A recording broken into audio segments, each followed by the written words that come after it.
YouTube channel Shri हरे नमः को like, share, subscribe करें। धन्यवाद। हाथ में सौंप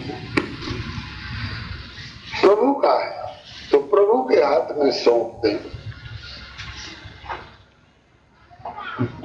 एगो गाय बड़ी मरखाए हर ही कतनो उसको समझाया जाए माने नहीं, मारा जाए माने नहीं, बरियार से बरियार खूंटा और बरियार से बरियार रस्सी में बांधा जाए तो भी नहीं माने।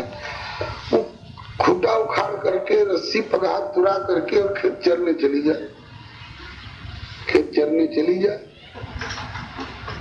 तब हुआ कि भाई क्या करना चाहिए, हम तो हर तरह का उपाय करके हार गए।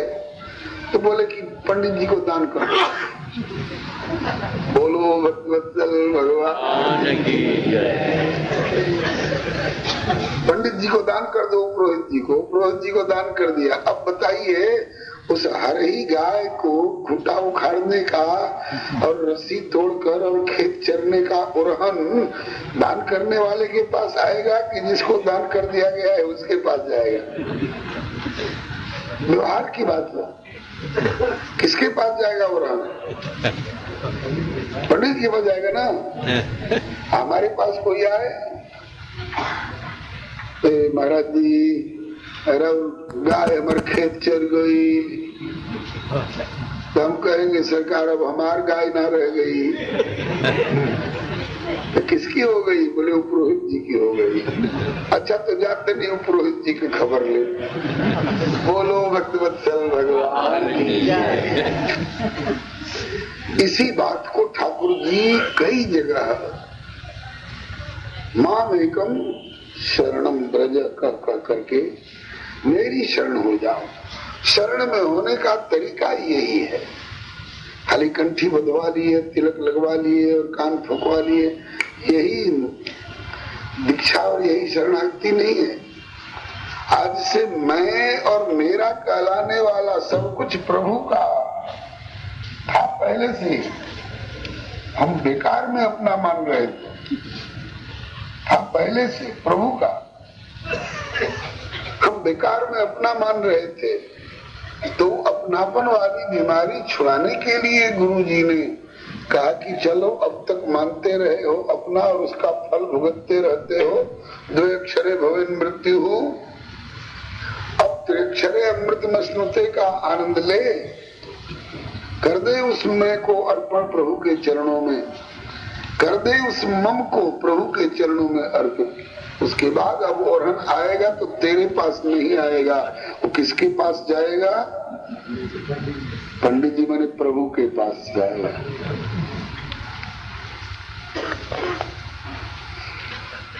श्री हरे नमः। नरसिंह जी के यहाँ उनकी बेटी के ब्याह में चिट्ठी आई तो ऊपर लिखा था श्री कृष्णाय नमः। तो श्री कृष्णाय नमः जो लिखा था तो नरसिंह जी ने कहा किया झट कृष्ण जी के चरणों में धर दिया। बोले क्या तुम्हारे नाम की है? बोलो वृंदावन बिहारी लाल की जय। हे कृष्ण, ये आपके नाम से आई है, देखिए ऊपर लिखा है श्री कृष्णाय नमः, ये आपकी चिट्ठी है। किस लिए आई है? बोले बेटी के यहाँ इमली घुटा हुआ पहुंचावे के बाद। उधर भात भरावनी कहते हैं, हमने क्या इमली घुटा हुआ। नैयर से कुछ जाता है, कपड़ा जाए, गहना जाए, रुपया जाए, पकवान जाए, जो भी जाए। तो कहा कि रे बेटी तुम्हारी? बोले हमारी क्या है, तुम्हारी बेटी। कब से? जब से गुरु जी ने आपके चरणों में डाल दिया मम नाथ यदस्ति योस्म्यहम् सकलम तद्धि तवैव माधव नियतः स्वमिति प्रबुद्ध धीर तवा किम समर्पयामि। तो भगवान वेदव्यास जी नमः से प्रारंभ कर रहे हैं। किसके लिए नमः? नमः का मतलब कि ये मौत से पिंड छुड़ाना चाह रहे हैं, ये पतन से पिंड छुड़ाना चाह रहे हैं, ये बंधन से पिंड छुड़ाना चाह रहे हैं। इसलिए श्री कृष्णाय वयम नमः कह रहे हैं। श्री कृष्ण कौन है भाई? श्री कृष्ण सिंह, श्री कृष्ण महतो, श्री कृष्ण शर्मा, श्री कृष्ण वर्मा, श्री कृष्ण यादव, कौन श्री कृष्ण? बोले अरे गहरे नथु खैरे श्री कृष्ण नहीं। बोले तो? बोले उस श्री कृष्णाय वयम नमः, उस श्री कृष्ण को हमारा नमस्कार है जो सच्चिदानंद रूपाय, जो सत स्वरूप है, चित स्वरूप है और आनंद स्वरूप है। इसमें तीन विशेषता बताई गई है। तीन कौन कौन? सत, चित्त और आनंद, जो सच्चिदानंद रूप है। सच्चिदानंद सत स्वरूप, चित स्वरूप और आनंद स्वरूप, तीनों कहने से तीनों का जो सही स्वरूप है वो एक पंक्ति में, एक वाक्य में गुरु जी समझाया करते हैं। भगवान सत स्वरूप है, भगवान चित स्वरूप है और भगवान आनंद स्वरूप है। सत किसको कहते हैं? बोले सत कहिए जो बिन से नाही, सत कहिए जो बिन से नाही, सत कहिए जो बिन से नाही, सत कहिए जो बिन से नाही, चित चैतन्य सकल घट माही, चित चैतन्य सकल घट माही, चित चैतन्य सकल घट माही, चित चैतन्य सकल घट माही, आनंद घट घट करे आनंदा, आनंद घट घट करे आनंदा, ताको नाम सच्चिदानंदा, ताको नाम सच्चिदानंदा। सत कहिए जो विनशे नाही। सत उसको कहते हैं जिसका कभी विनाश नहीं होता है, जिसका कभी अभाव नहीं होता है, जो पहले से सदा से था, अब भी है और आगे भी जो रहेगा, उसी का नाम है सत्य। और जो पहले भी नहीं था, आगे भी नहीं रहेगा, बीच में थोड़ी देर तक सपने की सृष्टि जैसा पानी में उठने वाले अर्धगोलाकार बुलबुल्ला की तरह जो दिखाई पड़े, वो असत्य है। श्रीमद् भगवद गीता जी में भगवान कहते हैं ना सतो विद्यते भावो ना भावो विद्यते सतः, ना सतो विद्यते भावो, असत का सदा भाव अस्तित्व नहीं रहता है और ना भावो विद्यते सतः, और सत का कभी अभाव नहीं होता है। उदाहरण देकर के समझावे, आपने बाजीगर का खेल, तमाशा, जादू दिखाने वालों का देखा होगा। मिट्टू वालों आते हैं, कहते हैं कि भाई मेरे हाथ में क्या है? बोले कुछ नहीं है। खाली है ना? बोले खाली है। वहां से एगो रोड़ी उठाई, ढेली उठाई माटी की। ये क्या है? बोले माटी की ढेली है। और तो कुछ नहीं ना है मेरे हाथ में? बोले ना। माटी की ढेली है ना? बोले हाँ। आपके सामने से मैंने उठाया है, जमीन में से ना? बोले हाँ। फिर एक बार न्यों करके देखिए तो क्या है मेरे हाथ में? अरे तो चांदी का रुपया। देखा कि नहीं आप लोगों ने? हमने तो बहुत देखा है बचपन से। चांदी का रुपया है। अरे बड़ा गजब का कमाल दिखाने वाला है। माटी की ढेली से इसमें चांदी का रुपया बना दिया, चांदी का रुपया। कै गो है? बोले एक गो है। एक चांदी का रुपया है? बोले एक ही है ना? बोले हाँ। दो गो तो नहीं है? बोले ना। बोले अब देखिए ऐसे करता तो यूट्यूब चैनल श्री हरे नमः को लाइक शेयर सब्सक्राइब करें। की आवाज होती है। अब दोनों हाथ में एक एक रुपया दिखाई पड़ने लगा। अब कै गो है? बोले दो गो है। बोले दो गो है ना? बोले हाँ। एक वहां डिब्बा रखता है तो करता है क्या कि चट डिब्बा में रखना, फिर चट, मैंने एक ही में से तोड़ तोड़ के लगता है कि 25 को रुपया रख दो। उसके बाद कहता है कि देखिए इसमें कितने रुपए हैं? बोले 25 रुपए हैं। बोले खन खन खन खन खन खन खन खन करते करते एक आदमी को बुलाता है, इधर आइए, हाथ फैलाइए। हाथ फैलाते तो उसकी अंजरी में पूरा रुपया वो पलट देता है। उसके बाद तो साहब मैंने पूरा रुपया पलट दिया इसकी हथेली पर। बोले हाँ साहब। उसके बाद फिर ऐसे ऐसे करने लगा उसी डिब्बा में, फिर खन खन खन खन होते होते फिर दोबारा पलट दिया। इतना पलटता जाता है कि उसकी अंजरी भर गई और रुपया ऊपर के गिरने लगा नीचे। इसके बाद कहता है कि जरा सूंघिए तो सूंघा तो देखा कि अंजलि खाली। हमारा सारा रुपया सुरुक गया। आप पाई पाई वसूल कर लूंगा, सब लोगों ने देखा है।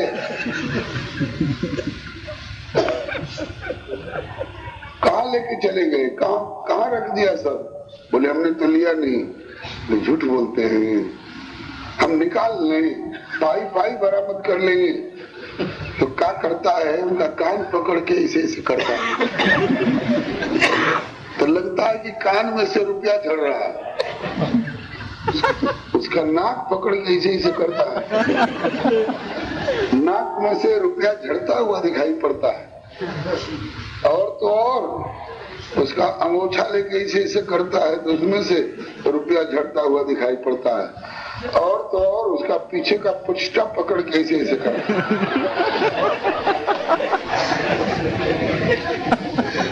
हमने देखा है, आपने देखा है कि नहीं भगवान जाने? हमने देखा। तो उसके पुछटा में से रुपया झड़ता हुआ दिखाई पड़ता है। इसका मतलब कि इससे साबित होता है कि उसके पास मिट्टी से चांदी का रुपया बनाने की शक्ति है और डिब्बा भर लेने की शक्ति है, अंजूरी भर देने की शक्ति है। और अगर किसी ने हजम कर लिया तो उसका नाक पकड़ के कान पकड़ के निकाल लेने की शक्ति है। लेकिन उसके बाद जब सब खेल खत्म हो जाता है उसके बाद एक पल्ला बिछाता है, बाबूजी 2-2 पैसा 4-4 पैसा देते जाइएगा, पेट का सवाल है, जो दे उसका भी भला, जो न दे उसका भी भला। अब उसकी पोल खुलती है कि न उसके पास चांदी का रुपया है न रुपया बनाने की शक्ति है। अगर रुपया बनाने की शक्ति होती माटी से तो ये पल्ला काहे को बिछाता कि बाबूजी पेट का सवाल है, 2-4 पैसे मेरा रुपया जिनसे जो बने देते जाना, दे उसका भी भला न दे उसका भी भला। ये कहने की क्या जरूरत थी? इसका मतलब कि उसका जो रुपया और रुपया बनाने की शक्ति दिखाई पड़ रही है वह सत्य नहीं है, वह असत्य। आपको रात को खाट पर पलंग पर सोए हुए हालत में भैंसा खदेड़ रहा था सपने में, तो सांचों का भैंसा था कि मानसिक स्वप्नगत कल्पना थी? कल्पना थी। वहां कमरे में भैंसा नहीं है लेकिन भैंसा लगता है कि खदेड़ रहा है। तो मदारी का रुपया जो है थोड़ी देर के लिए सत जैसा लगता है और बाद में असत जैसा लगता है। ऐसे ही हमारा स्वप्नगत दृश्य थोड़ी देर के लिए सत जैसा लगता है लेकिन बाद में असत। इसी तरह से ज्ञानमान महापुरुष लोग विचार करते जाते हैं और विचार करते करते एक दिन उनको ऐसा आभास हो जाता है कि ऐसे ही ये सारा जगत और जगत का संबंध और मैं और मेरा ये सब माया के द्वारा कृत हो करके और हमें फंसाने के लिए ये जाल बिछाया हुआ। तो सत और असत का भेद आप लोग समझ गए होंगे।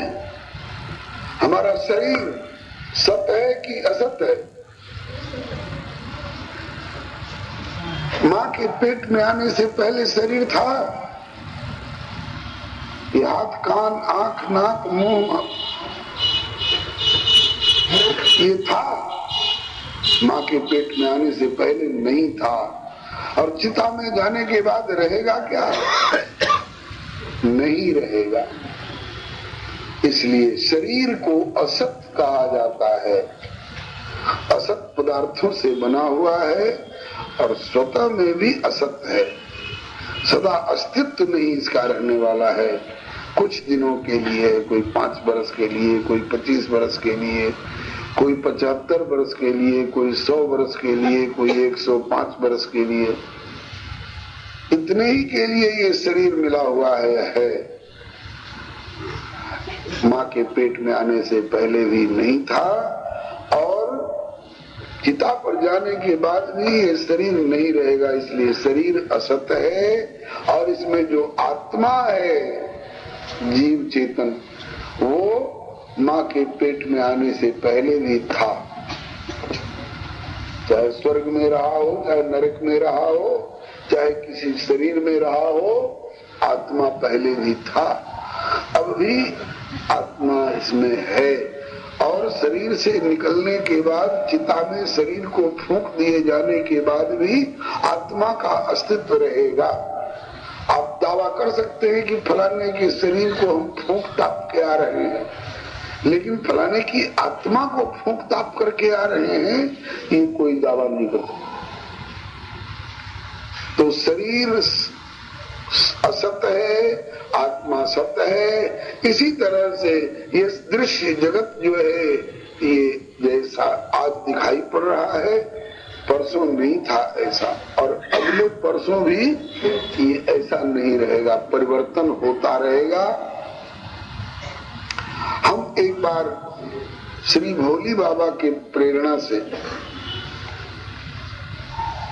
दक्षिण भारत की तीर्थ यात्रा को गए। कलकत्ता तक जाते जाते 2 दल हो गया। तो भोली बाबा के साथ में हजारों लोग रहे, हमारे साथ 16 व्यक्ति और हम मिलकर 17। तो हुआ कि अब कैसे किया जाएगा, तो सर्कुलर टूर टिकट लिया गया। जो स्टेशन हमारे रूट में आता था वहां तो उतर के दर्शन करते ही थे और वहां से थोड़ा दूर कोई स्थान पड़ता था तो फिर बस या ब्रांच लाइन ट्रेन से जाकर के दर्शन कराते थे। ऐसे करते करते हम लोग रामेश्वरम भी गए। रामेश्वरम तो आज भी दर्शन होता है। उस समय धनुषकोटि नाम का एक अलग भी तीर्थ था। धनुषकोटि नामक तीर्थ पर स्टेशन बना हुआ था, रेलवे लाइन बिछी हुई थी, स्टेशन मास्टर थे, स्टेशन था, वहां सामान व्यापारिक धंधा खूब होता था। और क्या व्यापार होगा, चमड़े का, मांस का, मछली का, कछुआ का, यही सब, सेब का, घोंघा का। इतनी बदबू सड़ाद की कि नाक नहीं दी जाती थी। खैर गए, स्नान किए, स्टेशन से उतर करके धन्यवाद। एक मंदिर में चना प्रसाद बंटता था, भोग लगा हुआ, वो लिए, घुगनी जिसको बोलते हैं हम लोग, और कुछ देर भगवत गुणगान किए, लौट के आए और आने के बाद 1 महीना के बाद कि 3 महीना के बाद कि 6 महीना के बाद, वो तो याद नहीं है। उसके बाद अखबार में छपा, रेडियो वगैरह से घोषणा हुई कि इतना बड़ा समुद्री तूफान आया कि धनुषकोटी नाम के स्टेशन का पता ही नहीं है। वो रेलवे लाइन कहाँ बह गई, वहाँ के लोग कहाँ धस गए, खत्म हो गए। आज तक धनुषकोटी नाम के तीर्थ का कुछ पता ही नहीं है, जिसको हम आंखों से देख करके आए थे। रेलवे लाइन बिछी है, स्टेशन है, स्टेशन मास्टर है और टिकट घर है, ये है वो है, और 2 ही 4 महीने का फर्क पड़ा। मालूम हुआ कि स्टेशन तो डूब गया, धस गया, बह गया, कहाँ गया कुछ पता नहीं। ये नित्य प्रलय के न्याय से ये असत जगत प्रलय की ओर जाता रहता है। तो शरीर असत है, आत्मा सत्य है, और संसार असत है, और इस संसार को बनाने वाले प्रभु परमात्मा, इसको संचालित करने वाले वे सत्य, उनकी सत्ता से ही यह असत जगत भी सत्तावान जैसा प्रतीत होता है। जासु सत्यता ते जड़ माया, जासु सत्यता ते जड़ माया, भास सत्य इव मोह सहाया, भास सत्य इव मोह सहाया। जिसकी सत्ता से यह जगत सत्तावान जैसा प्रतीत होता है, वैसे सत्तावान है नहीं। सत्तावान तो प्रभु, क्योंकि वही सत्य है। तो असत में सत्य के द्वारा संचालन होने लग जाता है, तो असत भी सत्य जैसा प्रतीत होने लग जाता है। मोटर गाड़ी चलती है कि नहीं? देखें, मोटर गाड़ी चलती है, तो चलती है तो अपने आप चलती है कि कोई चलाता है तब चलती है? कोई चलाता है तब चलती है। मोटर गाड़ी में कोई भी पुर्जा नहीं है जो असत नहीं। उसका पहिया नश्वर है, टायर ट्यूब नश्वर है, उसमें लोहा जो है वो भी जंग लग जाने पर नश्वर है, उसमें का तार प्लास्टिक और जो कुछ है सब नश्वर है। उसमें जो पेट्रोल भरा जाता है थोड़ी देर में धुआं बन करके और उड़ जाता है, टंकी खाली हो जाती है। असत्य है, लेकिन सत्य जैसा प्रतीत होता है और चलता हुआ दिखाई पड़ता है। कब चलता हुआ दिखाई पड़ता है? जब उसमें कोई सत्य और चित्त और आनंद से संपन्न व्यक्ति बैठता है। वो चाबी से बैठता है, बैटरी से संपर्क होता है, सेल्फ से वो स्टार्ट होता है और उसके बाद फिर चलना शुरू हो जाता है। तो मोटर कार सत्य भी नहीं है और चित्त भी नहीं है, उसमें चेतना नहीं है, लेकिन सत्य और चित्त जैसा दिखाई पड़ती है मोटर कार चलती हुई। कब से? जब से उसमें एक सत्य स्वरूप व्यक्ति बैठता है। और सत्य स्वरूप व्यक्ति भी शरीर सत्य नहीं है, उसमें जो आत्मा है वो निकल जाए तो उस शरीर भी सेल्फ नहीं लगा सकता है, गियर नहीं बदल सकता है। तो जास सत्यता ते जड़ माया, भास सत्य एवं मोह सहाया। तो श्री वेद व्यास जी कहते हैं कि हम उन भगवान श्री कृष्ण के लिए नमस्कार करते हैं जो सत्य स्वरूप हैं, जिनकी सत्ता पहले भी थी अवतार लेने से पहले भी जिनकी सत्ता थी, अवतार लेने के बाद भी जिनकी सत्ता बनी रही, और अवतार लेकर के लीलाएं करके अंतर्धान हो जाने के बाद भी जिनकी सत्ता आज तक बनी हुई है, जो नरसी की हुंडी चुकाने के लिए आज भी प्रकट होकर आया करते हैं, मीरा का विष का प्याला अमृत बनाने के लिए आज भी वहां प्रकट हुआ करते हैं। तो उन्हीं सत स्वरूप, चित स्वरूप, आनंद स्वरूप परमात्मा श्री कृष्ण के चरणों में हमारा नमस्कार है। इसके बाद दूसरा, अभी आज सत की व्याख्या की, चित्त की व्याख्या प्रभु कृपा से कल होगी, और आनंद की भी व्याख्या कल होगी। उसके बाद विश्वोत्पत्त्यादि हेतवे, विश्व की उत्पत्ति इत्यादि के जो एकमात्र हेतु हैं, ये सब की व्याख्या होगी। अब सूर्य अस्ताचल को जा चुके हैं, सर्दी की रात है, समय से आप अपने ठिकाने पहुंच सके, इसके लिए आज कथा यही। प्रीति के बिना प्रीति नहीं होती, प्रेम नहीं होता है, और प्रीति के बिना हम थोड़ी बहुत भक्ति करते तो हैं, और उसमें प्रतीति और प्रीति मिश्रित न हो तो कहते हैं कि प्रीति बिना नहीं भगत दृढ़ाई। भक्ति के अंतर्गत दृढ़ता नहीं आती है, दृढ़ता आवश्यक है। दृढ़ता नहीं आने से वो होता क्या है कि देखा देखी किसी की 2 दिन 4 दिन, घंटा आध घंटा कुछ भक्ति की और प्रवृत्ति दिखाए, और उसके बाद उसकी आवश्यकता नहीं समझ में आई। तो भक्ति में दृढ़ता जरूरी है, और प्रीति के बिना भक्ति की दृढ़ता नहीं होती है। थोड़ी देर के लिए दिखाई पड़ करके और फिर उसके बाद लुप्त जैसी हो जाती है। कैसे? तो उपमा दी गई है, जिम खगपत जल के चिकनाई। जल कहीं डाल करके और हाथ फेरिए तो चिकनाई उतनी देर के लिए अनुभव में आती है, लेकिन वो चिकनाई जब तक जल सूख नहीं जाए तब तक ही चिकनाई अनुभव में आती है। उसके बाद फिर जीव का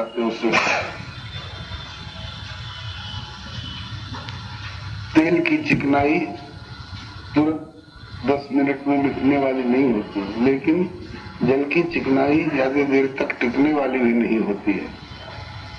तो क्रम बताया गया कि जाने बिन नहीं होई प्रतीति, बिना प्रतीति होई नहीं प्रीति, और प्रीति बिना नहीं भगत दृढ़ाई, जिम खगपत जल के चिकनाई। तो भक्ति के दृढ़ होने की आवश्यकता क्या है? बोले बिना भक्ति किए, बिना भगवत अनुराग के मिलहि न रघुपत बिनु अनुरागा, किए कोट तप जाग निरागा। प्रभु का मिलना अगर लक्ष्य है, प्रभु के प्रति प्रेम होना यदि लक्ष्य है, तो आवश्यक है कि प्रभु के प्रति अनुराग हो। प्रभु के प्रति अनुराग हो, ऐसा अगर चाहते हैं तो भक्ति की दृढ़ता आवश्यक है, कथा सत्संग आवश्यक है। और अगर प्रीति की दृढ़ता चाहिए तो उसके लिए प्रतीति चाहिए, और प्रतीति के लिए महात्म ज्ञान चाहिए। तो मूल में महात्म ज्ञान कल बताया गया था। महात्म कथा में प्राय 3 बात बताई जाती है। एक तो कि इस कथा को हम क्यों सुने, इस कथा के सुनने से हमें क्या लाभ हो सकता है। और जो लाभ बताया गया कि हाँ, इसमें अर्थ, धर्म, काम, मोक्ष, प्रेम, भक्ति, ज्ञान, वैराग्य इत्यादि बहुत कुछ प्राप्त होता है, तो पूछा जा सकता है कि क्या हमसे पहले किसी को प्राप्त हुआ? हाँ, प्राप्त हुआ। किसको प्राप्त हुआ? तो बताया जाएगा कि इससे अमुक अमुक को अमुक अमुक प्रकार का लाभ हुआ। तो दो बात बताई गई महात्मा में, एक तो कि भागवत की कथा हम क्यों सुने, दूसरे हमसे पहले इस कथा से कौन कौन क्या क्या लाभ प्राप्त कर चुके हैं, और तीसरी बात बताई जाती है कि किस तरह से हम कथा सुने जिससे कि कथा का सही सही और पूरा पूरा लाभ हम प्राप्त करें। ये सारी बातें महात्मा कथा में बताई जाती हैं। तो अभी कथा प्रारंभ बाद में होगी। अभी मंगलाचरण के प्रथम श्लोक में श्री वेदव्यास भगवान कहते हैं, सच्चिदानंद रूपाय विश्वोत्पत्त्यादि हेतवे तापत्रय विनाशाय श्री कृष्णाय वयम नमः। हम उन भगवान श्री कृष्ण के श्री चरण कमलों में नमस्कार करते हैं, अथवा नमः का भाव कल बताया गया था कि प्रभु के चरणों में समर्पित होना। कैसे भगवान? बोले कि सच्चिदानंद रूपाय, जो